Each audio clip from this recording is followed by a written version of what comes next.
तो आपका अपने चैनल एक्सेलेंस क्लासेस पे एक बार फिर से स्वागत है।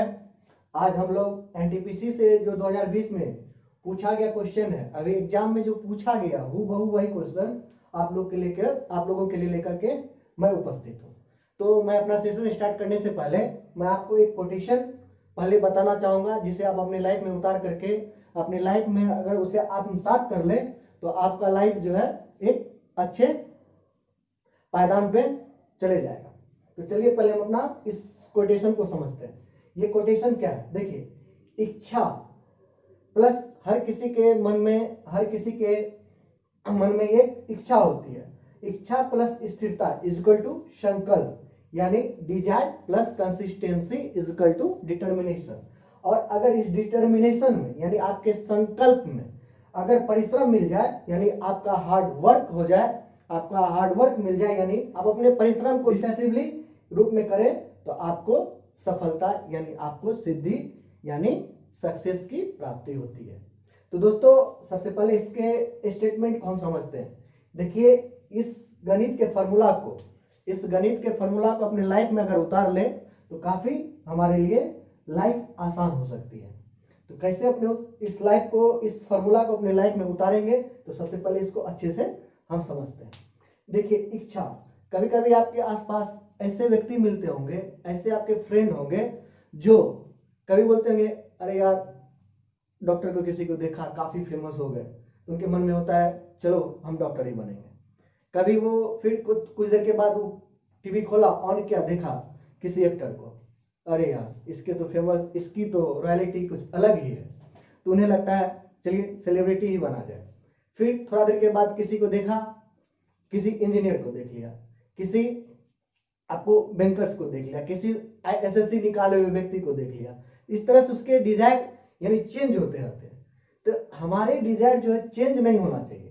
इच्छाएं गलत बात नहीं है, इच्छा का स्थिर रहना गलत बात है, स्थिर नहीं रहना गलत बात है।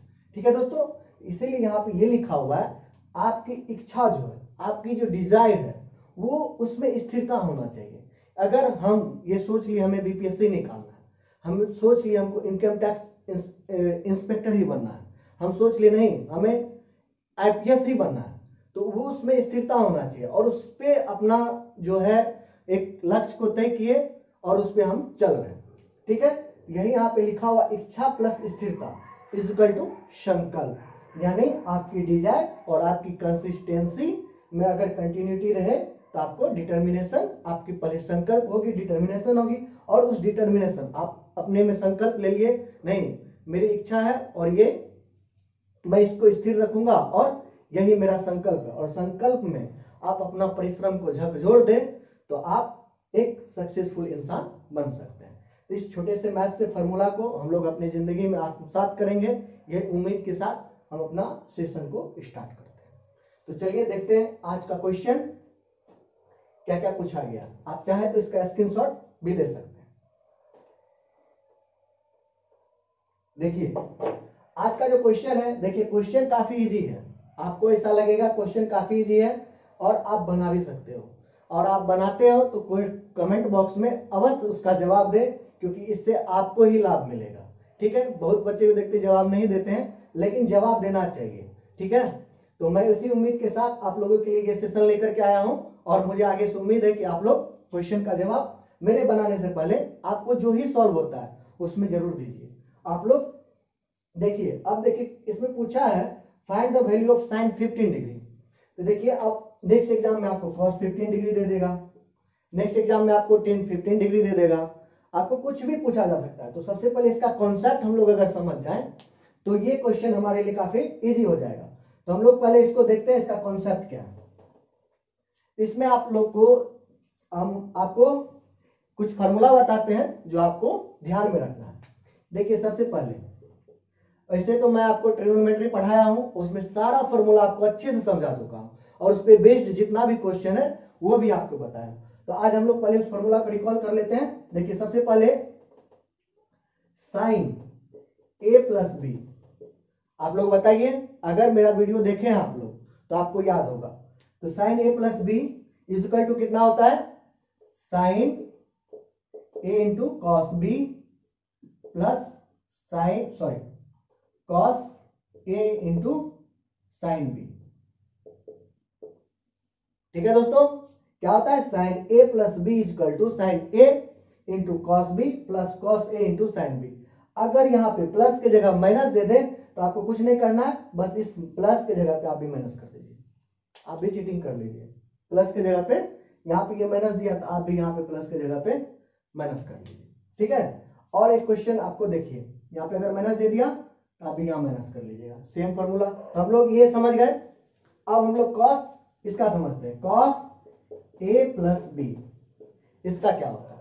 अगर आप लोग को पता है तो बताइए। कॉस ए प्लस बी क्या होता है? इसका सेम होता है, कॉस ए कॉस बी, ये सेम रहता है, यानी कॉस कॉस ही रहता है। अगर यहाँ पे प्लस है, ये ध्यान रखिएगा, यहाँ पे प्लस है तो यहाँ पे माइनस होता है, ये सबसे बड़ी बात है।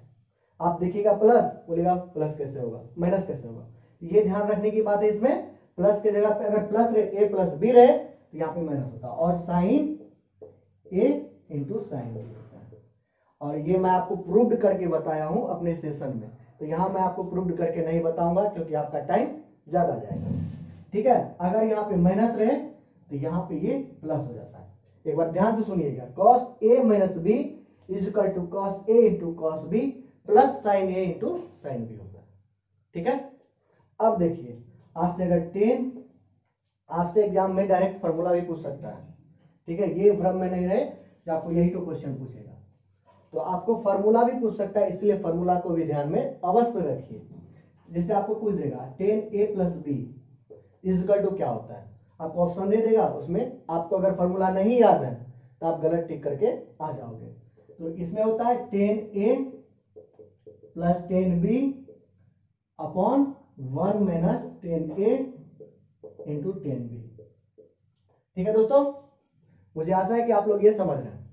ठीक है, अब देखिए 10a plus B equal to 10a प्लस 10b by 1 minus 10a into 10b। अगर यहाँ पे माइनस दे दें तो बस कुछ नहीं करना, इस प्लस को माइनस कर देना और ये माइनस को प्लस कर देना। सुनिए एक बार, 10a minus 10b is equal to 10a minus 10b upon 1 plus 10a into 10b। ठीक है, इसी तरह एक फॉर्मूला और देख लेते हैं कॉट का, कॉट ए प्लस बी, यानी इसका होता है cot A into cot B minus 1 upon cot A plus cot B. ठीक है दोस्तों, इसमें क्या होता है cot A plus B equal to cot A into cot B minus 1 upon cot A plus cot B, और माइनस यहाँ रहे तो ये आपको प्लस हो जाता है और यहाँ पे माइनस हो जाता है। ठीक है, तो चलिए अब हम अपने नेक्स्ट क्वेश्चन को देखते हैं। अब जो हमारा क्वेश्चन है ये क्या कह रहा है, मुझे आप उसका स्क्रीनशॉट ले लिए होंगे या कॉपी में नोट कर लीजिए। ठीक है, तो आपको काफी हेल्प मिलेगा इस क्वेश्चन से। सिर्फ क्वेश्चन हमको सॉल्व नहीं करना है, इससे आगे पीछे जो भी कॉन्सेप्ट है हम उसको समझ के जाए तो हमारा एग्जाम अच्छा जा सकता है। तो देखिए 15, तो सबसे पहले हमें इसमें जो क्वेश्चन है साइन 15, साइन 30, साइन 45 डिग्री, वैसे तो मैं इस क्वेश्चन में आपको बताऊंगा लेकिन आपको याद रहना चाहिए। ठीक है, तो देखिए 15 को हम लोग अगर 45 डिग्री माइनस 30 डिग्री लिख लें तो आपको आपत्ति नहीं होना चाहिए, या आप 60 डिग्री माइनस 45 डिग्री ये भी लिख लें तो आपको दिक्कत नहीं होना चाहिए, क्योंकि हम लोग जानते हैं 45 डिग्री का वैल्यू और 60 डिग्री का और 45 डिग्री का। तो हम कुछ नहीं, हम यही लेकर यही क्वेश्चन लेकर यही मान लेकर के चलते हैं। तो यहाँ पे हम लोग क्या किए, साइन 45 डिग्री माइनस 30 डिग्री हम मान लिए। अब देखिए माइनस है तो माइनस वाला भी जस्ट आपको हम फॉर्मूला बताएं, साइन ए माइनस बी क्या होता है बताइए मेरे साथ, sine A into cos B minus cos A into sine B. अब तो आपको याद हो जाना चाहिए। तो इसमें हम लोग क्या कर सकते हैं, इसका आप देखिए sine 45 degree into cos 30 degree minus cos 45 degree into cos sine 30 degree. अब तो इसका वैल्यू आप लोग को याद होना चाहिए, या तो वैल्यू का प्रॉब्लम आ गया, अगर याद नहीं रहेगा तो आप सोचिएगा क्या होगा। तो इसका वैल्यू होता है आपको साइन 45 डिग्री का 1/√2 इंटू √3/2 माइनस 1/√2 इंटू 1/2। ये आपका आंसर क्या आ गया, √3 - 1 2√2। इसका आपको ऑप्शन दिया रहेगा, इसका वैल्यू कितना होता है, √3 - 1/2√2। ठीक है दोस्तों, तो मुझे आशा है कि आप लोग ये क्वेश्चन को अच्छे से समझ गए। अब चलिए हम लोग नेक्स्ट क्वेश्चन को देखते हैं और उसको अच्छे से समझते हैं।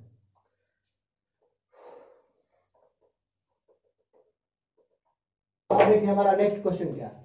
नेक्स्ट क्वेश्चन कह रहा है x² + 4x + 1 = 0। तो फाइंड करना है आपको x² + 1/x²। देखिए यहाँ पे आपको x³ + 1/x³ भी दे देगा, x4 + 1/x4 भी दे देगा, कुछ भी आपसे पूछा जा सकता है। तो आप पहले से प्रिपेयर होकर के जाइए। अगर एग्जाम आपका कल है या 2 दिन बाद है तो आप पहले से ही क्वेश्चन को देख लीजिए और उससे रिलेटेड जो भी कॉन्सेप्ट होता है उसको समझने की कोशिश कीजिए। ये नहीं सिर्फ क्वेश्चन का सॉल्यूशन देख लिया चले गए, इससे आपको फायदा नहीं होने वाला। ठीक है, तो इसमें आपका देखिए क्या है, इसमें क्या क्या हम लोग सीख सकते हैं।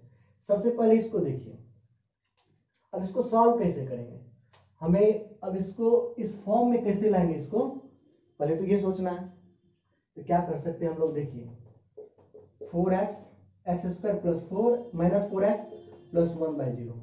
अगर हम लोग बोथ साइड x से डिवाइड कर दे तो मुझे आपत्ति नहीं, आपको भी नहीं होनी चाहिए। तो देखिए x से अगर डिवाइड कीजिएगा और आपको पता है किसी भी संख्या में आप किसी भी संख्या से 0 को डिवाइड करते हैं तो वो 0 देता है, लेकिन अगर किसी संख्या को 0 से डिवाइड करते हैं तो क्या होता है, आप लोग कमेंट बॉक्स में अवश्य बताएं। आपको क्या लगा, मैं बता दूंगा, नहीं, कमेंट बॉक्स में आप लोग बताइएगा। ठीक है, देखिए ये क्या हो गया, x - 4 + 1/x = 0। अभी जस्ट बात की हम लोग 0/x 0। ठीक है, और किसी संख्या में पावर 0 होता है तो वो 1 होता है, ये भी याद रखिएगा, कभी आपको यूज होगा। ठीक है, अब देखिए x + 1/x = 4 आ गया, माइनस है, इस साइड लेके जाएंगे तो प्लस हो जाता है। बस अब हम लोग का क्या था, अब x² + x 1/x² ये निकालना है।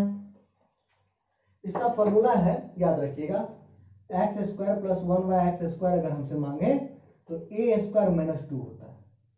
आप डायरेक्ट ये भी याद रख सकते हैं या फिर इस पे होल स्क्वायर कर दीजिए, ये भी कर सकते हैं। क्या होता है, a हम इसको क्या किए, 4 को a मान ली फिलहाल, तो a हमारा क्या है, 4 है, बस इसमें पुट कीजिए 16 - 2 यानी 14 आ गया। अगर यही दिया रहे और आपसे x³ + 1/x³ मांग ले तो क्या कीजिएगा, इसका फॉर्मूला आप लोग ध्यान में रखिएगा, a³ - 3a होता है। ठीक है, इससे भी ऐसा भी क्वेश्चन आपसे पूछा जा सकता है, यानी a का क्यूब यानी 4 का क्यूब 64 - 12, ये घटा के कितना आ जाएगा बताइए, 52। अब इसी तरह आपको दे x - 1/x, यहाँ पे हम डायरेक्ट a ले लेते हैं। अगर ये दे दे तो आपको x² + 1/x² मांगे तो आपको a² + 2 होगा। अगर x³ + 1/x³ मांग ले तो a³ और यहाँ पे आपको +3a होगा। इतना आप लोग इस क्वेश्चन से सीख सकते हैं। ठीक है, और भी है लेकिन इतना आप लोग अभी कर ले तो मेरे ख्याल से अभी जो एग्जाम देने जाएंगे तो आपसे इस टाइप का क्वेश्चन आएगा तो सॉल्व हो जाएगा। अब देखिए हम लोग नेक्स्ट क्वेश्चन को देखते हैं। इसका आप लोग स्क्रीनशॉट ले सकते हैं या मैं बार बार आपको बता रहा हूं, या फिर आप नोट्स एक कॉपी में बना सकते हैं। ये आपके एग्जाम में काफी हेल्प करेगा, इसकी गारंटी लेता हूं मैं। और आपको तो 5 से 5 तो मिनिमम, लेकिन 5 से प्लस नंबर आपको अवश्य आएगा अगर इतना करके चले जाते हैं। उससे ज्यादा भी आ सकता है, मैं तो ऐसे आपको बता दिया 5 नंबर आ सकता है।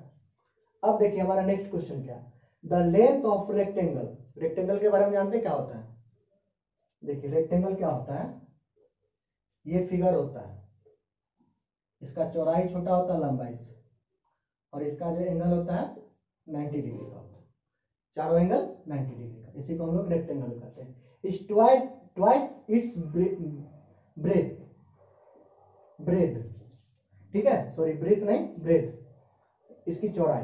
Find the area of rectangle if it's perimeter is 78 centimetre. कह रहा है इसका जो प्राइमीटर समझते हैं, यानी इसके चारों साइड्स का एड, यानी चारों भुजाओं का योग, यही होता है प्राइमीटर। तो ये L, ये B, ये B, इसका फॉर्मूला क्या आ गया, 2L + B = आपको कितना दिया हुआ, 78।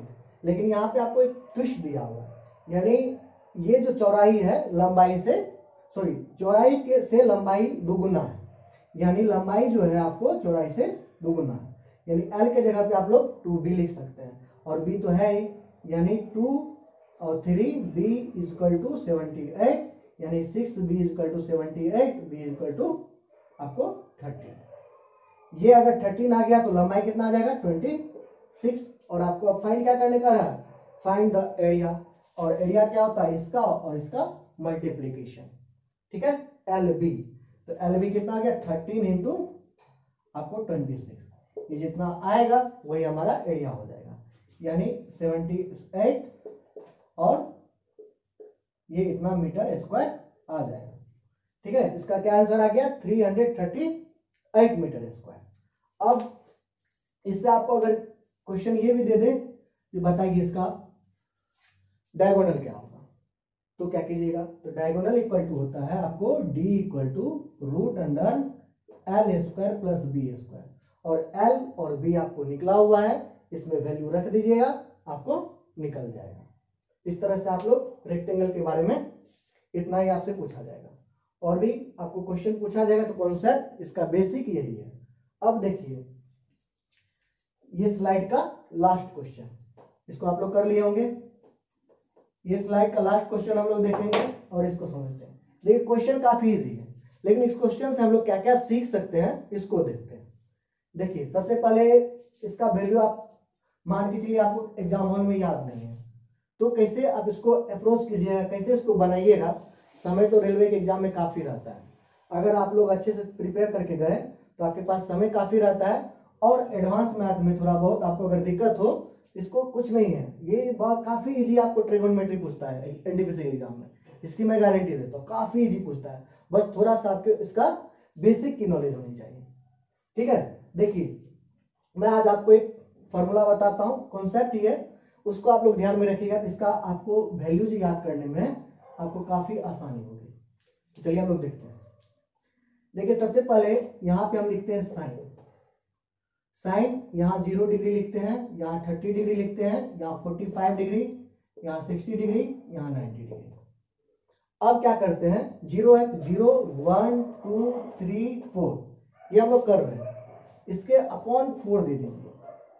मान के चलिए आपको याद नहीं है तब ये फॉर्मूला अपनाइएगा, याद है तो तब तो कोई दिक्कत ही नहीं है, याद नहीं है ये उनके लिए, सब के ऊपर रूट लगा दीजिए, सब के ऊपर रूट लगा दीजिए, देखिए सारा आपका वैल्यू आ जाएगा, एक चमत्कार होने वाला है। ये हो गया, अभी हम आपको जस्ट बताए थे 4 से 0 को डिवाइड कीजिएगा तो क्या आ जाएगा 0, और √0 हो उसका वैल्यू भी 0, और 1/4 √1 हो इसका वैल्यू 1, और √4 हो इसका वैल्यू 2। ऐसे तो आपको क्या प्लस माइनस 2 दोनों होता है, लेकिन हम लोग को पता है ये जो है आपको फर्स्ट क्वाड्रेंट में साइन थीटा हो, कॉस थीटा हो, टेन थीटा हो, कॉट थीटा हो, जो भी थीटा हो वो सारा पॉजिटिव होता है, इसलिए यहाँ पे हम लोग माइनस नहीं लेते हैं, ठीक है, ये भी बात ध्यान में रखिएगा। वैसे तो कोई जरूरत नहीं है, लेकिन मैं आपको नॉलेज के लिए आपको बता दिया। हम लोग प्लस लेकर ही चलते हैं, 1/2 यहाँ पे 1/√2, क्योंकि ये 2 से कैंसिल, और √2 का √2 ही लिख दिए, √3/2 और ये 1। इसी तरह हम लोग को अगर cos थीटा पूछ ले, कुछ नहीं है, बस cos थीटा इसको उल्टा कर दीजिए, यहाँ cos 0 रख दीजिए, cos 30 रख दीजिए, cos 45 डिग्री रख दीजिए, cos 60 डिग्री और cos 90 डिग्री, मतलब साइन ऐसे चलेगा, cos ऐसे आएगा। अब आगे आपसे पूछ लेगा tan 30 डिग्री का, तो क्या कीजिएगा, इसको हटाते हैं,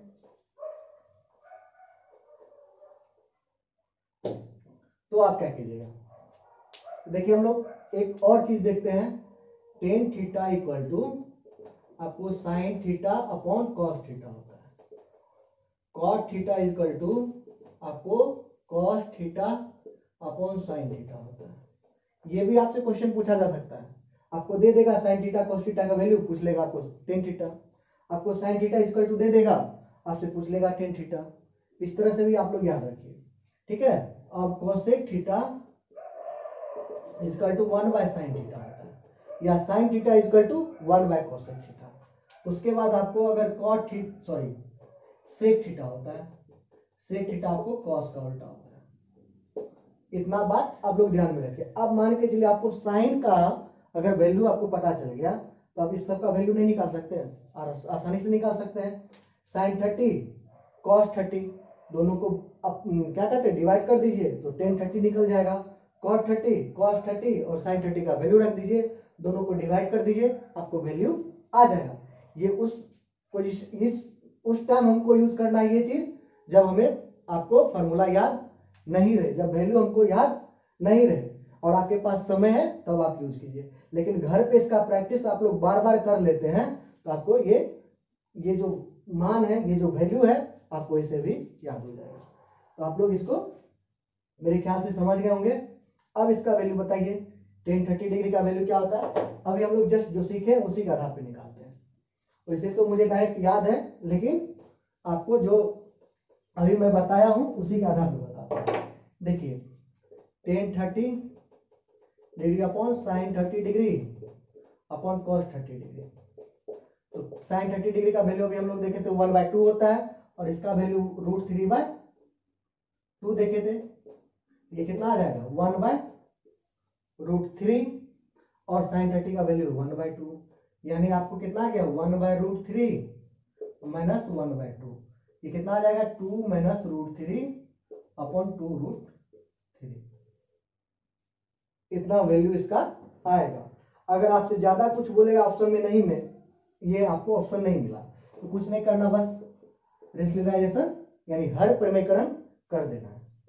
ये जो भी करके आएगा वो हम लोग का आंसर यही हो जाएगा। तो आप लोग इस तरह से क्वेश्चन को इसको देखें, और हम लोग आज काफी कुछ सीखे फर्स्ट स्लाइड से। अब हम लोग नेक्स्ट क्वेश्चन देखते हैं और उसको उसमें भी क्या क्या कॉन्सेप्ट है उसको देखते हैं। तो चलिए अब हम लोग नेक्स्ट स्लाइड की ओर चलते हैं।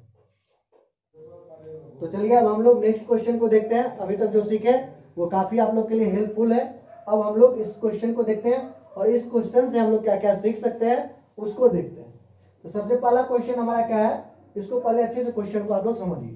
कह रहा है a product marked at RS 800 is sold at 20% profit after giving 10% discount. यहाँ पे सॉरी परसेंट होगा, discount find the cost price of the product. यानी आपसे मार्क प्राइस दिया हुआ है, आपको उस पे प्रॉफिट कितना होने वाला है वो भी दिया हुआ है, और उस पे डिस्काउंट कितना दे रहा है वो भी दिया हुआ है। तो आपसे कॉस्ट प्राइस यानी सीपी मांग रहा है। तो सबसे पहले क्या करते हैं इसमें हम लोग, देखिए यहां से हम लोग फॉर्मूला को समझते हैं। देखिए क्या होता है, अगर एमपी और एसपी रहे और डिस्काउंट रहे, ये तीनों का रिलेशन होता है।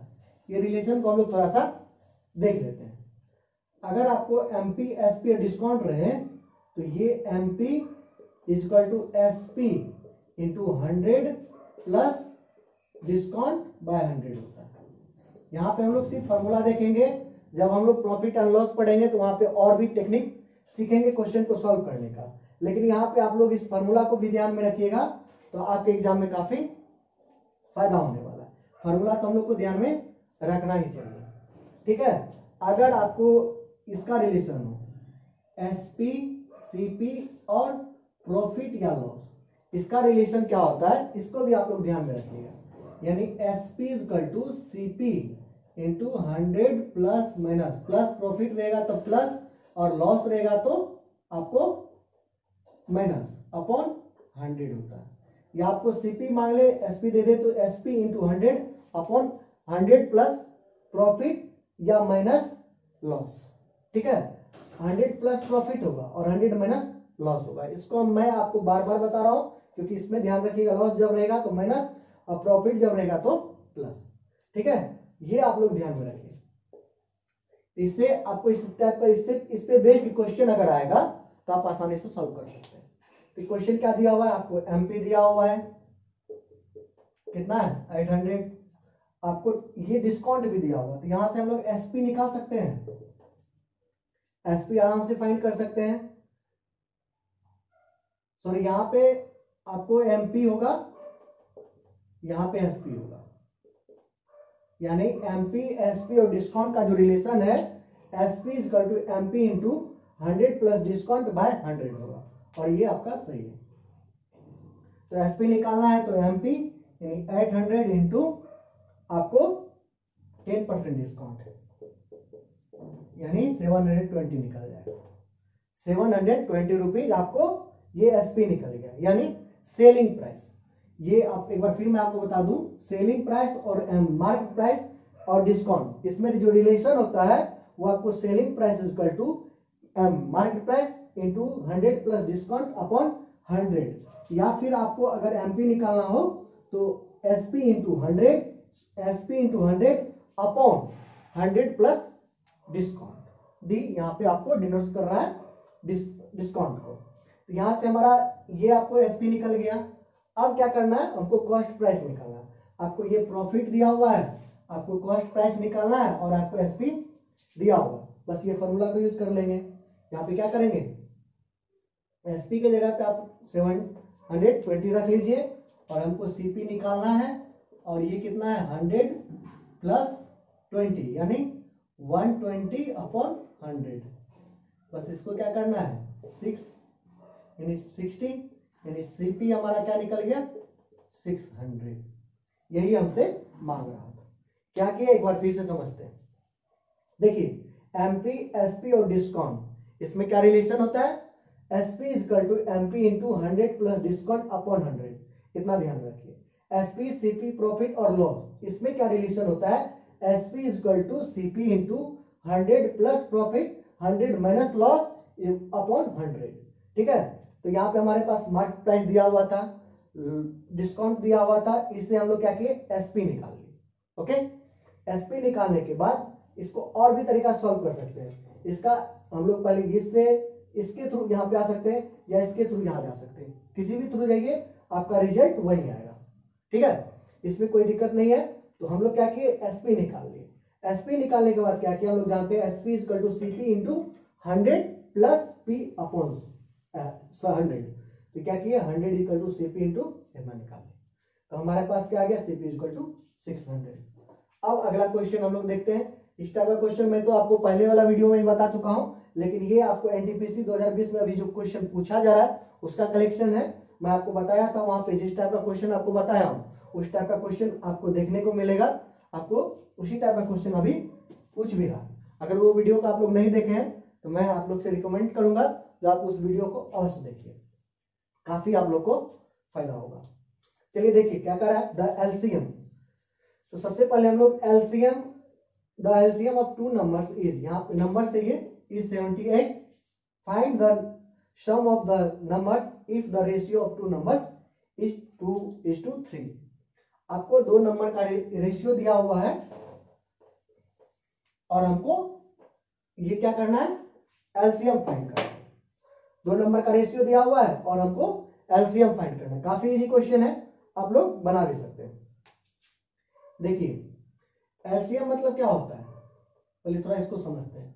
इसका फुल फॉर्म हम लोग समझते हैं lower common multiple, lowest common multiple. अगर आपको 8, ये आपको 6, 8 आपको 10 दे दे, इसका जो एलसीएम निकलेगा इसमें जो क्या होता है एलसीएम क्या आएगा, इसका 60 दे दीजिए, 60 नहीं 120 दे दीजिए, 120 आएगा। इससे भी डिवाइड हो जाए, इससे भी डिवाइड हो जाए, इससे भी डिवाइड हो जाए, यही होता है हमारा एलसीएम। मतलब ऐसा संख्या जो भी संख्या का हम एलसीएम निकाल रहे हैं उस टोटल से वो इतना छोटा छोटा संख्या जो टोटल से वो डिवाइड हो जाए। अब मान के चलिए हमारे पास दो नंबर है, 2x है और 3x है, 2x है और 3x है। इसका एलसीएम क्या होगा, तो ऐसा छोटा से छोटा संख्या जो इस दोनों से वो डिवाइड हो जाए। अगर हम लोग 6x माने, देखिए आप बोलिएगा 6x स्क्वायर कर दे, तो ये इससे बड़ा हो जाएगा। डिवाइड तो इससे भी होगा, इससे भी होगा, लेकिन इससे छोटा ये है। इसका मतलब ये एलसीएम हमारा सबसे परफेक्ट है। ठीक है, तो अब इतना बराबर क्या दिया हुआ है हमारे पास, टू नंबर्स इज इतना, LCM of two numbers is, और एलसीएम हमारे पास 6x निकल गया। अब आपको क्या करना है, सम ऑफ द नंबर्स। तो 6x equal to 78, x equal to 13। अब हमारे पास नंबर आ गया, एक आ गया आपको 26 प्लस एक आ गया 39, दोनों का योग कर दीजिए, हमारा आंसर आ गया, यानी 65। ओके, तो आप समझ चुके हैं एलसीएम कैसे निकालते हैं। यहाँ पे 6x ही क्यों लेते हैं ये मैं आपको बताने का कोशिश किया। ठीक है, 6x स्क्वायर भी कई बार आप भूल चूक से ले लेंगे, तो आपका गलती होने का गलती ही होगा, हो सके तो कभी कभी सही हो जाए, लेकिन गलत ये प्रोसेस ही गलत है। ठीक है, यहाँ पे 6x क्यों लेंगे ये आपको बता रहा था। अब देखिए अगला क्वेश्चन क्या है। Two numbers 96 and 144 have SCF as 48। आपको दो नंबर दिया हुआ है, दो नंबर दिया हुआ है, SCF उसका दिया हुआ है, आपसे फाइंड करने के लिए बोला है। मैं वहां पे जब बता रहा था आपको तो बार बार बता रहा था, इस टाइप का क्वेश्चन आपको अभी आ रहा है, तो आप इसको ध्यान में रखिए। देखिए क्वेश्चन पूछा गया, एक सेट में नहीं कई सेट में आपको इस टाइप का क्वेश्चन पूछा गया। ठीक है, तो मैं आपको बताया था first number into second number equal to SCF into LCM होता है। ये फॉर्मूला आप लोग एकदम याद कर लीजिए, रट लीजिए इसको। ठीक है, first number into second number equal to SCF into LCM. अब जो जो दिया हुआ है उसको हम रख देते हैं, 96 into 144 equal to 48 into LCM, बस हमारा आ गया 288। एलसीएम क्या आ गया, 288। अब मेरे ख्याल से आपको ये सारा क्वेश्चन समझ में आ गया होगा। अगर कहीं भी दिक्कत हो आप कमेंट बॉक्स में अपना सुझाव अवश्य दे सकते हैं, ये आप लोग इसके लिए फ्री। अब हम लोग नेक्स्ट स्लाइड देखते हैं, उसमें और क्या क्या क्वेश्चन है जो पूछे गए हैं एनटीपीसी 2020 में, उससे रिलेटेड क्या क्या क्वेश्चन है, वही बहु क्वेश्चन आपको मैं अभी बता रहा हूं। तो जो भी है उससे हम लोग सीखते हैं, चलिए देखते हैं।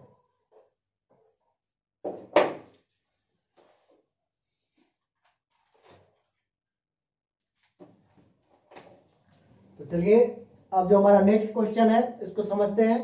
अभी तक आप लोग जो भी क्वेश्चन देखे काफी अच्छा क्वेश्चन है, काफी इजी क्वेश्चन है, कोई आपको ज्यादा हार्ड क्वेश्चन नहीं है, लेकिन उसमें जो कॉन्सेप्ट उससे रिलेटेड है वो मैं आपको बताने का कोशिश किया। जो उस पर बेस्ड अगर क्वेश्चन आए तो आप आसानी से उस पर सॉल्व कर सकते हैं उसको। तो चलिए इसको भी समझते हैं और इसको देखते हैं।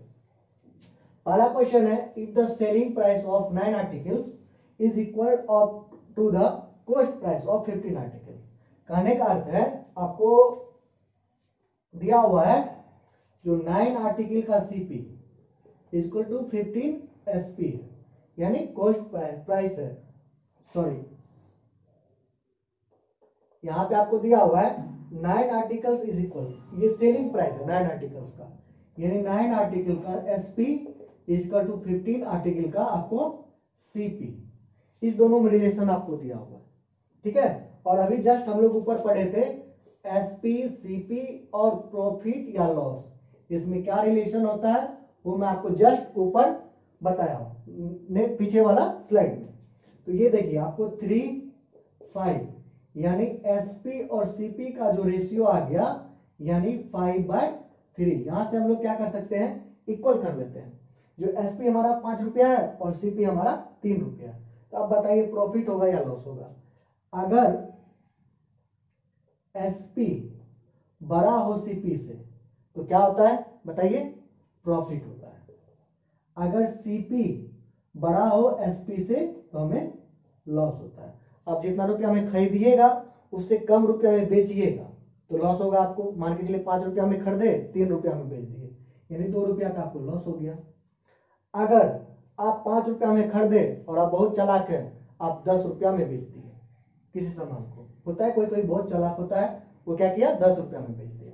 तो वो 10 रुपया बेच दिया, इसका मतलब वो क्या कर लिया, 5 रुपया आपको वो प्रॉफिट कमा लिया। कोई कोई आपके दोस्त में भी ऐसा होगा, ठीक है। तो क्या कह रहा है, अब हमें आपको ये प्रॉफिट होगा या लॉस होगा हमें ये ज्ञात करना है। तो 5 रुपया में आपको सामान खरीदे, सॉरी 3 रुपया में खरीदे या 5 रुपया में बेच रहे हैं, इसका मतलब आपको क्या हो गया, प्रॉफिट हुआ। और प्रॉफिट परसेंट जो निकालते हैं ये होता है P अपॉन CP 100 इंटू 100, यानी P परसेंट हमारा क्या निकल गया 2/3 इंटू 100 यानी 66 और 2/3, ये हमारा परसेंटेज आपको प्रॉफिट का आपको परसेंटेज निकल गया। ठीक है, कुछ नहीं है, बस ये समझना आपको, सीपी अगर बड़ा हो तो एसपी हमें क्या देता है, एसपी छोटा हो सीपी से तो लॉस होता है, एसपी बड़ा हो सीपी से तो हमें प्रॉफिट देता है। और इसका क्या रिलेशन होता है ये हम लोग देख लिए, और ये रिलेशन हम लोग देखे हुए हैं, तो ये काफी इजी क्वेश्चन हो जाता है। चलिए अब हम लोग नेक्स्ट क्वेश्चन को देखते हैं। अब देखिए क्या कर रहा है, if the mean of a set, काफी अच्छा क्वेश्चन है, इस टाइप का क्वेश्चन काफी पूछता है। If the mean of a set of data is 25 and the standard deviation is 5, तो find the coefficient of variation. ये जो कोफिशिएंट इसको याद रखिएगा, कोफिशिएंट ऑफ वेरिएशन,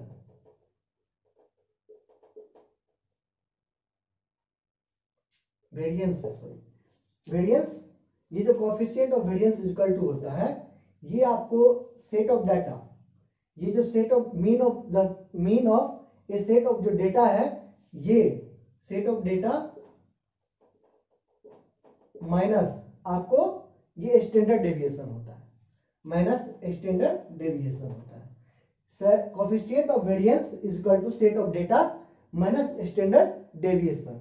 तो ये बस हो गया, कुछ नहीं है, सेट ऑफ डेटा कितना है 25 माइनस 5, आपको 20 आंसर आ गया। ठीक है, इसको ध्यान में रखिएगा, इस फॉर्मूला को, इस पे बेस्ड आपको क्वेश्चन काफी आएगा। और हर सेट में आपको इस टाइप का क्वेश्चन देखने को मिलता है, एक दो छोड़ दीजिए तो आपको लगभग आपको हर सेट में इस टाइप का क्वेश्चन एनटीपीसी के एग्जाम में देखने को ही मिलता है। तो इसको ध्यान में रखिएगा। अगर आपको कुछ भी दे देगा, आपको कोफिशिएंट ऑफ वेरिएंस दे दिया, आपको डेविएशन दे दिया, आपको सेट ऑफ डेटा पूछ लिया, इस तरह से आपको पूछ सकता है। ठीक है, अब देखिए हमारा नेक्स्ट क्वेश्चन क्या है, अब आगे बढ़ते हैं। हमारा नेक्स्ट क्वेश्चन है, मैं आपको पढ़ के दिखा रहा हूं। If the diagonal of A cube is 9√3, आपको स्क्वायर क्यूब हम लोग जानते हैं, क्यूब और क्यूबाइड ये होता है। सबसे पहले देखिए क्यूब का जो हम लोग फॉर्मूला देख लेते हैं। क्यूब का अगर वॉल्यूम आपसे पूछे तो इसका ए क्यूब होता है। क्यूब जो बनता है ये आपको स्क्वायर से मिलकर बना होता है, ठीक है, और क्यूबाइड जो आपको रेक्टेंगल से मिलकर बना होता है। ठीक है, तो इसका जो वॉल्यूम अगर आपसे कोई फाइंड करने बोले तो ए क्यूब होता है, अगर इसका एरिया बोले 6a² होता है, और इसका डायगोनल इज इक्वल टू आपको होता है √3 इंटू ए। क्या होता है, √3 इंटू ए। इसी तरह आपको इसका क्यूबाइड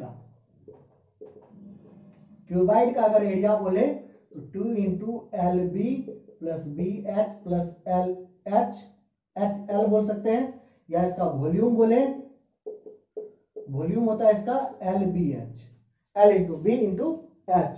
अगर इसका डायगोनल आपको कोई निकालने के लिए बोल दे तो √L² plus B² plus H² होता है। ठीक है, क्यूबाइड अगर आपको एरिया बोले 2 into LB plus BH plus HL, ये मैं आपको बता रहा हूं, इसको जरूर याद रखिएगा। B इक्वल टू यानी इसका वॉल्यूम इक्वल टू LBH, और डायगोनल आपसे बोल दे, और मान के चलिए कोई आपको एक घर दे दिया और घर में बोला 4 दीवारी का क्षेत्रफल, तो इसका फॉर्मूला हो जाता है, ये आपको इस टाइप का क्यूबाइड टाइप का है, तो इसका फॉर्मूला आता है 2 into L plus B into H, 4 दीवारें यानी इसके 4 साइड का जो दीवार है उसका एरिया होता है 2 into L plus B into H। इतना हम लोग को ध्यान में रखना है। अब देखिए क्या क्वेश्चन कर रहा है, if the diagonal of a cube is 9√3, diagonal हमको दिया हुआ है, इसको आप लोग लिख लिए होंगे। अब डायगोनल हम लोग देखते हैं क्या है, डायगोनल √3 इंटू ए, ये दिया हुआ है। तो डायगोनल का वैल्यू कितना दिया हुआ है, 9√3 और √3a, ये यानी ए हमारा क्या निकल गया 9, हमारा ए ये साइड क्या निकल गया 9। अब जो भी मांगेगा हम उसको फाइंड कर लेंगे। तो द वॉल्यूम ऑफ क्यूब, और वॉल्यूम अभी जस्ट हम लोग चर्चा किए, आपसे एरिया मांग लेता तो 6 × 9 का स्क्वायर, आपको वॉल्यूम मांगा है तो 9 का क्यूब यानी 729, या आपको ये 6 और 486, ठीक है। अब देखिए हमारा लास्ट क्वेश्चन आज का हमारा लास्ट क्वेश्चन होगा, और हम फिर इसका सेशन आपको पार्ट 2 लेकर के आएंगे। उसमें जितने भी बचे हुए क्वेश्चन अभी तक का जो पूछा गया है उसमें मैं आपको बताने की कोशिश करूंगा, ठीक है। Ratio of profit share of, वो जल्दी आएगा, इसके जस्ट आपको मिल जाएगा। Ratio of profit share of A B and C, आपको एक प्रॉफिट है, इसको कितना रुपया प्रॉफिट हुआ है और उसको 3 भाग में वो बांट रहा है, ए बी और सी, और वो आपको रेशियो दिया हुआ 2:3:7, और क्या कर रहा है, difference between share of B and C is 45, और इसका जो प्रॉफिट का जो डिफरेंस है यानी 4 = 7 - 3 = आपको 45 दिया हुआ है। तो find total profit, total profit कितना हो जाएगा, 2 + 3 + 7 यानी 10 और 12, यानी आपको 12 = कितना होगा, 45/4 × 12 यानी 3, यानी 135, यही हमारा आंसर आ जाएगा। काफी इजी क्वेश्चन था, इसमें कुछ था नहीं, ये जो कर रहा था वो हम लोग फाइंड कर लिए। तो मुझे आशा है कि आप लोग ये सेशन काफी एंजॉय किए होंगे, इसमें काफी कुछ आप लोग को सीखने को मिला होगा, ठीक है। अगर आप लोग को इसमें कुछ सीखने को मिला है तो वीडियो को मैं आप लोग से रिक्वेस्ट करूंगा कि शेयर ज्यादा से ज्यादा कीजिए और लाइक कीजिए और कमेंट भी अवश्य करें, जिससे मुझे भी काफी अच्छा फील होगा। मैं भी आप लोग के लिए और भी जितना मेहनत होगा मैं आप लोग के लिए करूंगा। चलिए आज इतना ही रखते हैं। Okay, bye bye, take care, all the best.